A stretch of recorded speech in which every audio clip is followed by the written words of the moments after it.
They buried an empty coffin. Then 6 months later, he knocked on the door for dinner in the small town of Enugu, where the sun painted the hills gold, lived a 13-year-old girl named Sarah. Her father, Mr. James Okoro, was a long-distance truck driver. But no matter how far he drove, he always came home at exactly 7 o'clock, shouting, "Princess, Daddy is home." Sarah would run into his arms, smelling the road dust, diesel, and the sweet oranges he always brought her. Then, her mama Chioma would bring out her famous jollof rice, and the three of them would share stories around their old wooden table. Those dinners weren't just food, they were the heartbeat of their family. Sarah believed nothing could ever break them apart. But one stormy Thursday in October, everything changed. Dad was supposed to be home by 7. His last call promised a new story about a monkey. 7 o'clock came and went. The rice got cold. Then the phone rang. It was the police. The truck, it went off the mountain road, Mama whispered, her face ashen. They found his watch, but they can't find him. The river took everything. Sarah didn't understand. She just sat on the floor, holding Dad's old sweater, whispering, "Daddy, you promised. You always come home for dinner."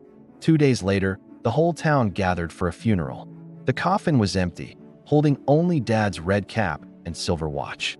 When it was Sarah's turn to speak, her small voice trembled.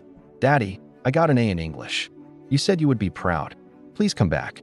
I set the table for you every night." The crowd wept as the empty coffin was lowered into the ground.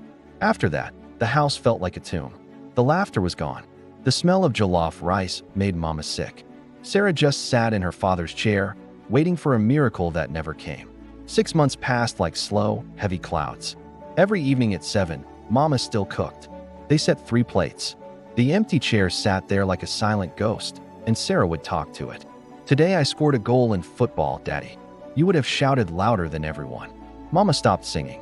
She moved through the house like a shadow. At night, Sarah dreamed of the truck falling, waking up screaming, "Daddy." The pain never left. It just became a quiet ache that lived in their bones. One evening in April, Mama decided they should remember him the way he loved, with a big dinner. They cooked all his favorites: jollof rice with extra pepper, fried plantain, and spicy chicken. Sarah helped, chopping onions through her tears. They set the table and placed Dad's red cap on his empty chair.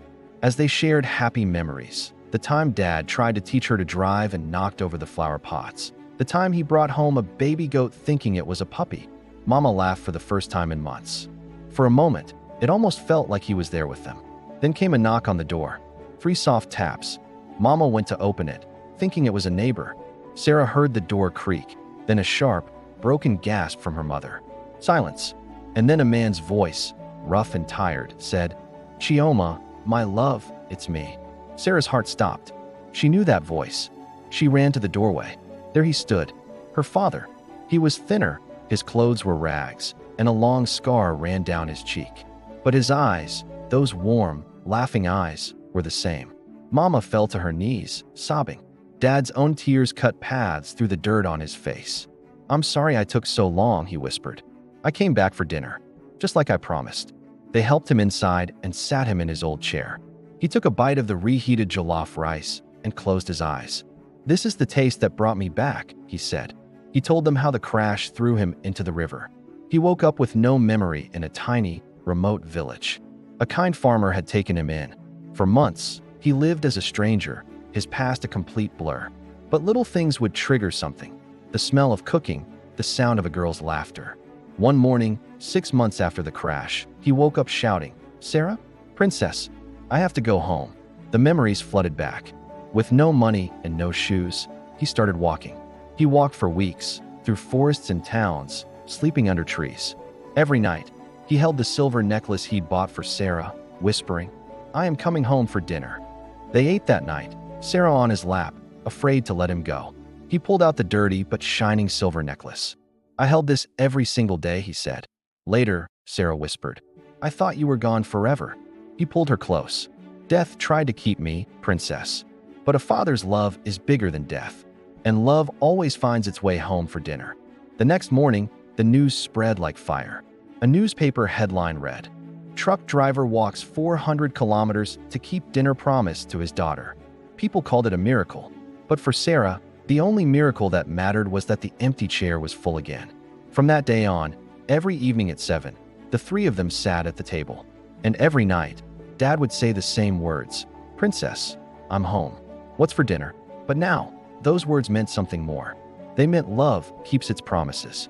They meant that even when you think the story is over, sometimes the hero walks through the door just in time. Because some people never really leave. They just wait until the table is set, the candle is lit, and the hearts that love them are ready to believe again. Then they come home. Wow! If you enjoyed the story with us, please like, comment, and subscribe for more.